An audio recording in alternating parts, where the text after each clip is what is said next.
Morning guys, test natin tong LT42B V10 G4 Gate Aster. Shoutout kay Boss Jobs.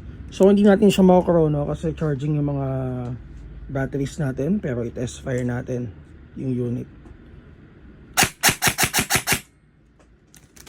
Full auto.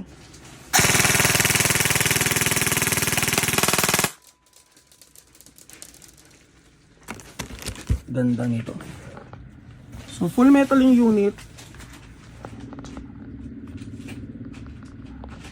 Ayan. So naka pre-upgrade na rin to. Naka quick release system, 6.03mm na inner barrel, reinforced internal parts.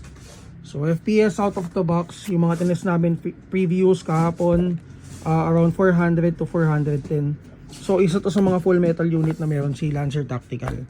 And isa siya sa mga unit na naka Gate Aster or powered by Gate Aster. So kasama sa box, sights and yung magazine na 120 rounds. So again, shoutout kay Boss Jobs. So guys, dun para doon sa mga gustong magpa-discount, guys, may ano kami, may code kami na kailangan nyo banggitin dito sa store para doon sa mga discounts natin and promo.